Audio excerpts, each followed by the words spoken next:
औज़ुबिल्लाहि मिनश्शैतानिर्रजीम बिस्मिल्लाहिर्रहमानिर्रहीम। आज का हमारा लेक्चर है टेक्निक्स ऑफ इंटीग्रेशन। ये चैप्टर नंबर 4 है बीएससी कैलकुलस का, और आज हम एक्सरसाइज 4.1 के ऊपर डिस्कशन करेंगे। इसके क्वेश्चन सॉल्व करेंगे और साथ साथ इंटीग्रेशन को सॉल्व करने की टेक्निक्स कौन कौन सी हैं उनको भी आज सीखेंगे। ठीक है, स्टार्ट करते हैं क्वेश्चन नंबर 1। सबसे पहले इसकी स्टेटमेंट देख लेते हैं कि स्टेटमेंट में क्या कह रहा है। स्टेटमेंट में कह रहा है कि write down the indefinite integral of each of the following. वो कहते हैं आपको इनडेफिनेट इंटेग्रल दिए जाएंगे, आपने उनको क्या करना होगा, सॉल्व करना होगा, यानी इंटीग्रेशन उसकी फाइंड आउट करनी होगी। ठीक है, आज हम इसके ऊपर बात करेंगे अपनी मुकम्मल। सबसे पहले मैं आपको बता दूं कि जो इंटेग्रल होता है वो 2 टाइप्स का होता है। पहला कौन सा होता है, डेफिनेट इंटेग्रल, और दूसरा होता है इनडेफिनेट इंटेग्रल।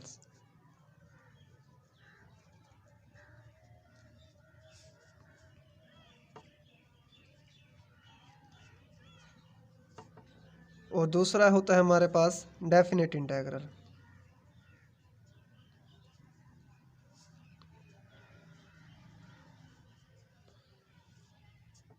बच्चों, जो इनडेफिनेट इंटेग्रल होता है वो विदाउट लिमिट होता है, ठीक है, और जो डेफिनेट इंटेग्रल होता है वो विद लिमिट होता है। इनमें ये मेजर डिफरेंस है। ठीक है, डेफिनेट इंटेग्रल विद लिमिट और इनडेफिनेट इंटेग्रल विद लिमिट होता है। ठीक है, और इसने हमें क्वेश्चन में यानी एक्सरसाइज 4 में यही कहा है कि आपने क्या करना है, इनडेफिनेट इंटेग्रल को फाइंड आउट करना है। तो इसमें देखेंगे कि जो इंटेग्रल होगा वो विदाउट लिमिट होगा। ठीक है, अब ये हमें ज़ीरो एक फंक्शन दे रहा है जो कि कांस्टेंट है। कहते हैं इसका आपने क्या करना है, इंटीग्रेशन फाइंड आउट करनी है।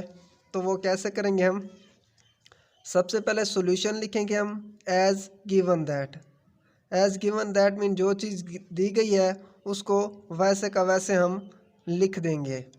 क्या दिया गया है, ज़ीरो दिया गया है, इंटीग्रेशन 0 dx। ज़ीरो की इंटीग्रेशन याद रख लो, ज़ीरो की जो इंटीग्रेशन होती है वो कांस्टेंट होता है, कांस्टेंट कोई नंबर होता है। उस कांस्टेंट को मैं c का नाम दे देता हूँ। Here c is any number, यहाँ पे c क्या होगा, एनी नंबर होगा। ठीक है, यानी ज़ीरो की इंटीग्रेशन क्या होगी, c होगी। c का डेरिवेटिव लें तो वो ज़ीरो आता है, ज़ीरो की इंटीग्रेशन c होगा, कांस्टेंट होगा। ठीक है, हम बात कर चुके हैं पहले कि डेरिवेटिव और इंटीग्रेशन एक दूसरे के रेसिप्रोकल होते हैं। ठीक है, ओके, यानी ज़ीरो की इंटीग्रेशन क्या हो गई, कोई कांस्टेंट नंबर मिला, वो क्या मिला, c मिला, हमें कोई भी नंबर हो सकता है, यानी ज़ीरो की इंटीग्रेशन क्या है हमारे पास, कांस्टेंट है। अब हम क्वेश्चन नंबर 2 के ऊपर बात करते हैं, x का स्क्वायर रूट, इसकी इंटीग्रेशन क्या होगी,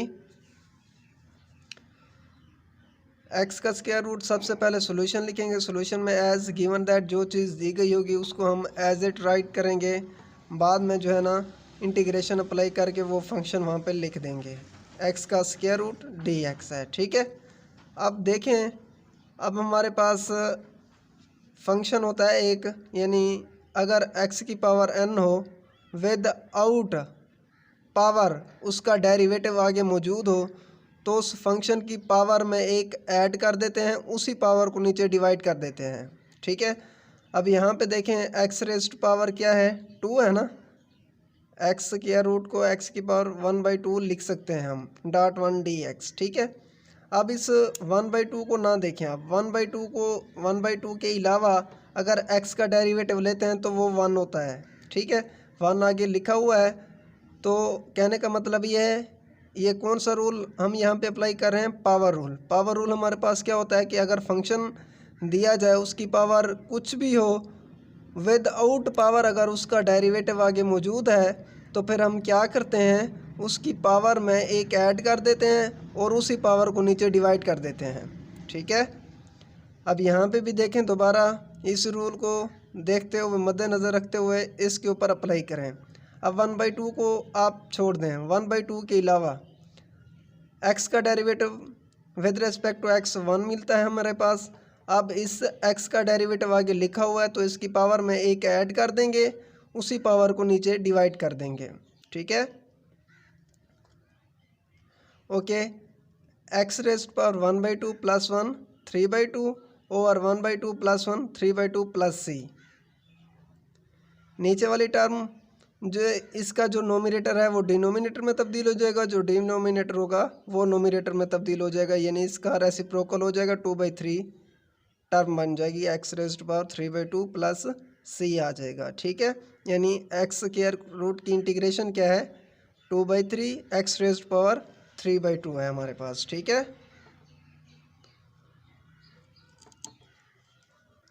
अब हम क्वेश्चन नंबर 3 की बात करते हैं। क्वेश्चन नंबर 3 हमारे पास है 1 + x अपॉन x। सॉल्यूशन में ये तरीक़ाकार है कि हमने किस तरह से क्वेश्चन अटैम्प्ट करने हैं। ठीक है, सबसे पहले आप कहीं पे भी पेपर दे रहे हैं तो सबसे पहले आपने सॉल्यूशन लिखना है, ये सॉल्व करने की टेक्निक्स है, इस तरह समझ लो। ठीक है, उसके बाद लिखना है एज गिवन दैट, यानी जो चीज़ दी जाए उसको वैसे का वैसे आपने लिख देना है। ठीक है, 1 + x over x dx। Okay, अब हम बात करते हैं, ये जो हमें इंटेग्रल दिया गया है ये इससे कुछ डिफरेंट है, यानी ये सिंपल विदाउट फ्रैक्शन फॉर्म में था, अब ये जो है ना फ्रैक्शन फॉर्म में आ गया है। ठीक है, यानी ये सिंपल अलजेब्रिक फंक्शन तो है लेकिन बट्टे की शक्ल में नहीं है। अब ये जो क्वेश्चन नंबर 3 हमें मिला है ये किस में मिला है, बट्टे की शेप में, तो फिर इसको हम कैसे सॉल्व करेंगे, वो कुछ हम इस तरह से सॉल्व करेंगे बच्चों। ये है फ्रैक्शन फॉर्म है तो एक फ्रैक्शन रूल होता है हमारे पास, जो कि हम थोड़ी देर बाद उसको भी डिस्कस करेंगे। सबसे पहले मैं क्या कर रहा हूँ कि आप इस तरह करें कि 1 + x ओवर x है तो इसका बटा आप सेपरेट कर दें इस तरह से, यानी अगर आपको कोई 2 टर्म ऐड हो रही हैं उसके नीचे सिंगल टर्म के बीच वो डिवाइड हो रही हैं, 2 टर्म ऊपर ऐड हो रही हैं नीचे सिंगल टर्म के ऊपर डिवाइड हो रही हैं, तो बच्चों उसको हम सेपरेटली डिवीजन फॉर्म में लिख सकते हैं। ठीक है, यानी इस शेप में हम लिख सकते हैं उस क्वेश्चन को। अब हम इसके ऊपर भी वही रूल अप्लाई करेंगे, 1/x + x/x dx। ठीक है, 1/x + x से x कैंसिल हो जाएगा, 1 आ जाएगा dx। अब इसके बाद इंटीग्रेशन सेपरेट कर दें आप, इंटीग्रेशन सेपरेट करने के बाद अब 1 की इंटीग्रेशन हो जाएगी x, 1 ओवर x की इंटीग्रेशन क्या होगी, नेचुरल लॉग x। ये कैसे आया है अब हम इसके ऊपर बात करते हैं बच्चों। इसी को मैंने पहले नाम दिया है कि ये फ्रैक्शन फॉर्म है, इसके ऊपर फ्रैक्शन रूल लगाएंगे यानी अप्लाई करेंगे। फ्रैक्शन रूल को एक और नाम भी है फ्रैक्शन रूल का, क्वोशिएंट रूल जिसे हम बोलते हैं। ठीक है, क्वोशिएंट रूल क्या होता है कि इफ़ डिनोमिनेटर जो फंक्शन होता है हमारे पास, उस डिनोमिनेटर फंक्शन का डेरिवेटिव अगर नोमिनेटर में एग्जिस्ट हो रहा हो तो फिर हम उसकी इंटीग्रेशन कैसे करते हैं कि नेचुरल लॉग डिनोमिनेटर लिख देते हैं। अगेन आई रिपीट, कहने का मतलब ये है कि अगर नीचे वाले फंक्शन का ऊपर डेरिवेटिव मौजूद हो तो नीचे वाले फंक्शन को हम नेचुरल लॉग की शेप में लिख देते हैं। ठीक है, नेचुरल लॉग f(x + c) की शेप में लिख देंगे। ठीक है, यानी इसका डेरिवेटिव अगर ऊपर मौजूद हो तो इस फंक्शन को नेचुरल लॉग की शक्ल में लिख देंगे।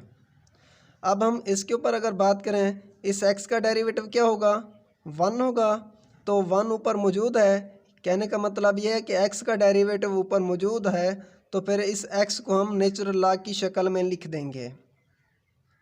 ठीक है, नेचुरल लॉग x + 1 की integration x + some constant c इस्तेमाल कर देंगे हम। ठीक है, ओके, ये है हमारा आंसर क्वेश्चन नंबर 3 का। अब हम क्वेश्चन नंबर 4 की बात करते हैं। क्वेश्चन नंबर 4 है हमारे पास X square -1 upon X square +1। सबसे पहले हम सॉल्यूशन लिखेंगे। सॉल्यूशन में क्या लिखते हैं कि जो चीज़ गिवन हो उसको हम एज इट लिख देते हैं, as given that X square -1 X square +1 dx। अब इस तरह के अगर फंक्शन दिए जाएं तो फिर उनको हम कैसे सॉल्व करेंगे, याद रख लो। अब ये दोबारा क्वेश्चन नंबर 3 भी इसी फॉर्म में था, यानी कि बट्टे की शक्ल में था, फ्रैक्शन की शक्ल में था, तो उसको हमने कैसे सॉल्व किया था वो पीछे हम देख चुके हैं। अब ये जो क्वेश्चन है ये उससे थोड़ा हट किया है। अब इस क्वेश्चन को हम कैसे सॉल्व करेंगे, अब हम इसके ऊपर बात करते हैं। ठीक है, क्या कहते हैं कि अगर फ्रैक्शन में दिया जाए कोई भी इंटेग्रल तो उसको हम कैसे लिखते हैं कि अगर डिनोमिनेटर का डेरिवेटिव अगर नोमिनेटर में एग्जिस्ट हो रहा हो तो उसको हम नीचे वाले फंक्शन को नेचुरल लॉग की शक्ल में लिख देते हैं। ठीक है, अब हम इसके ऊपर भी वैसे काम करेंगे, बस थोड़ा सा डिफरेंट तरीके से इसको सॉल्व करेंगे। वो कैसे, अब हम इसके ऊपर बात करते हैं। ठीक है, देखें इस डिनोमिनेटर का डेरिवेटिव अगर लेते हैं एक्स स्क्वायर +1 का, तो ऊपर क्या लिखा हुआ है, एक्स स्क्वायर -1 लिखा हुआ है, यानी इसका डेरिवेटिव 2x आएगा, ऊपर एक्स स्क्वायर -1 है, यानी यहाँ पे फ्रैक्शन रूल होल्ड नहीं हो रहा। तो फिर इसको हम कैसे सॉल्व करेंगे बच्चों। अगर इस तरह की सिचुएशन कहीं पे भी, कहीं किसी भी क्वेश्चन के ऊपर क्रिएट हो रही हो तो उसको आप इस तरह कीजिएगा कि डिनोमिनेटर की जो नीचे शेप है वही आपने शेप नोमिनेटर में बनानी है। ठीक है, वो कैसे, देखें एक्स स्क्वायर +1 है नीचे, तो ऊपर एक्स स्क्वायर -1 है। इस एक्स स्क्वायर में -1 को एक्स स्क्वायर +1 बनाना चाहता हूँ, तो फिर क्या करूँगा, देखें बच्चे जो -1 लिखा हुआ है ऊपर यानी एक्स स्क्वायर के साथ, उसको मैं क्या कर रहा हूँ, -1 को -2 + 1 की शेप में लिख दिया, यानी -2 में से एक कम करें एक घटाएं तो दोबारा -1 आ जाएगा। ठीक है, यानी कि इस -1 को हम इस शक्ल में, इस रूप में लिख सकते हैं। ठीक है, अब क्या किया, इस एक्स स्क्वायर +1 को a मान लिया, -2 को b मान लिया, ये c है। एक्स स्क्वायर +1 के नीचे एक्स स्क्वायर +1 को अलहदा मैंने लिख दिया, सेकंड टर्म 2 के नीचे एक्स स्क्वायर +1 को मैंने अलहदा लिख दिया। ठीक है, अब हम इसको कैसे सॉल्व करेंगे, एक्स स्क्वायर +1 और एक्स स्क्वायर +1 से ये टर्म कैंसिल हो जाएगी, 1 बन जाएगा, -2 ओवर एक्स स्क्वायर +1। ठीक है, अब इसके ऊपर अलहदा इंटीग्रेशन अप्लाई कर दें, इसके ऊपर अलहदा, इसके ऊपर अलहदा। ठीक है, 1 की इंटीग्रेशन क्या होगी, 1 की इंटीग्रेशन x होगी, बट x का डेरिवेटिव 1 होगा। ठीक है, 1 की इंटीग्रेशन x का डेरिवेटिव 1। अब इस 2 को मैंने इंटीग्रेशन से बाहर लिख दिया, 1 ओवर एक्स स्क्वायर +1 dx लिख दिया। ठीक है, अब ये मेरे पास बहुत ही आसान हो गया है इंटेग्रल, यानी इस इंटीग्रेशन की यानी कि सॉल्यूशन हम जानते हैं वो क्या होता है कि अगर 1/x² + a² हो, यानी वेरिएबल का स्क्वायर प्लस कांस्टेंट का स्क्वायर हो, तो उसको हम किस तरह से लिखते हैं, 1/tan इनवर्स x/a + c की शक्ल में लिखते हैं। ठीक है, अब देखें इस क्वेश्चन नंबर 4 को लास्ट में कि अगर ये x² यानी वेरिएबल का स्क्वायर आ रहा है, ये 1 मीन कांस्टेंट है, तो 1 का स्क्वायर लिख सकता हूँ ना इसको, तो ये शेप बन रही है ना, तो फिर इसको हम कैसे लिखेंगे, -tan इनवर्स 1/a होता है, 1/1 का जवाब 1 आ जाएगा, tan इनवर्स x/1 x ही आएगा, प्लस c लगा देंगे हम। ठीक है, समझ आ रही है ना। ओके बच्चों, अब हम क्वेश्चन नंबर 5 की तरफ बढ़ते हैं। क्वेश्चन नंबर 5 क्या है, हमसे क्या पूछ रहा है, वो कहते हैं अगर आपको एक फंक्शन दिया जाए, ट्रिग्नोमेट्रिक फंक्शन हो भी उसका स्क्वायर, तो उसका इंटीग्रेशन आप कैसे फाइंड आउट करेंगे, उसकी इंटीग्रेशन फाइंड आउट करके दें हमें। ठीक है, अब हम इस क्वेश्चन नंबर 5 को लेकर चलते हैं। क्वेश्चन नंबर 5 सोल्यूशन में सबसे पहले वही चीज़ लिखेंगे जो चीज़ गिवन है। साफ ज़रा हमें tan² x फंक्शन दिया गया है, तो गिवन दैट में वही लिखेंगे। ठीक है, अब tan² x की इंटीग्रेशन हम नहीं जानते, तो फिर हम क्या करेंगे, tan² x ये फार्मूला हम जानते हैं कि 1 + tan² x इक्वल होता है sec² x के। ठीक है, तो यहाँ से tan² x की जगह क्या रिप्लेस कर देंगे, sec² x -1 रिप्लेस कर देंगे। ठीक है, अब इसके बाद क्या करेंगे, इंटीग्रेशन को इसके ऊपर अलग अप्लाई कर दें, इसके ऊपर अलग अप्लाई कर दें। हम ये जानते हैं कि सेकंड स्क्वायर की इंटीग्रेशन 10x होती है, बट 10x की डेरिवेटिव जो होता है वो सेकंड स्क्वायर x होता है। ठीक है, हम पहले बात कर चुके हैं कि एक्चुअली डेरिवेटिव और इंटीग्रेशन एक दूसरे के रेसिप्रोकल हैं। ठीक है, हम इंटीग्रेशन को इस तरह से भी डिफाइन करते हैं, a function whose derivative is given known as integration या एंटी डेरिवेटिव। ठीक है, यानी जो डेरिवेटिव का रेसिप्रोकल होता है वो क्या होता है, इंटीग्रेशन होता है। क्लियर है ना? ओके, अब सेकंड स्क्वायर एक्स की इंटीग्रेशन 10x हो गई, 1 की integration x plus some constant c लिख देंगे हम। ठीक है, अब हम बात करते हैं cos स्क्वायर x के ऊपर। cos स्क्वायर x हमारे पास क्या है, सबसे पहले सॉल्यूशन लिखेंगे एज गिवन दैट में इंटीग्रल के साथ फंक्शन लिखेंगे cos स्क्वायर x की हम इंटीग्रेशन नहीं जानते, तो अब हम इसके बारे में क्या करेंगे, हम ये सोचेंगे कि cos स्क्वायर x किसके इक्वल होता है, कोई ना कोई फार्मूला ढूंढेंगे। हमें पता है कि 1 + cos 2x किसके इक्वल होता है, 2 cos स्क्वायर x के इक्वल होता है। ठीक है बच्चों, ये चीज़ यहाँ पे याद रख लें आप। अगर देखें यहाँ पे 1 + cos 2x है ना, अब ये किसके इक्वल है, 2 cos स्क्वायर x के। यहाँ पे एंगल सिंगल है तो लेफ्ट साइड पे cos के साथ इसका एंगल जो होगा वो डबल होगा, यानी 2x होगा। अगर यहाँ पे 2x होगा तो इसका सिंगल स्क्वायर के साथ होगा, x होगा। ठीक है, ये चीज़ आप मैनर करती है, इस चीज़ को आप तवज्जो से देखें। नेक्स्ट क्वेश्चन भी इसी तरह से हम करेंगे, आपके सामने आएंगे तो इस चीज़ का ख़ास ख्याल रखना है। ठीक है, यानी अगर यहाँ पे x है तो ये किस में ओपन होगा, 1 + cos 2x में, यानी इसका डबल cos के एंगल के साथ हम लिखेंगे। ठीक है, 1 + cos 2x 2 cos square x। अब यहाँ से cos स्क्वायर x निकाल सकते हैं, 1 + cos 2x / 2 के इक्वल हो जाएगा, इसकी जगह हम लिख देंगे। ठीक है, ओके। अब हम इसके ऊपर क्या करेंगे, जो नीचे डिवाइड हो रहा है 2, इसको आप सेपरेट कर दें, यानी इंटीग्रेशन से पहले लिखते हैं 1/2 1 + cos 2x dx। ठीक है, अच्छा भाई, 1 की इंटीग्रेशन क्या होगी, 1 के ऊपर अलहदा कर दें, cos 2x के ऊपर अलहदा कर दें। 1 की इंटीग्रेशन x का डेरिवेटिव 1, cos की इंटीग्रेशन क्या होगी, sin 2x / 2।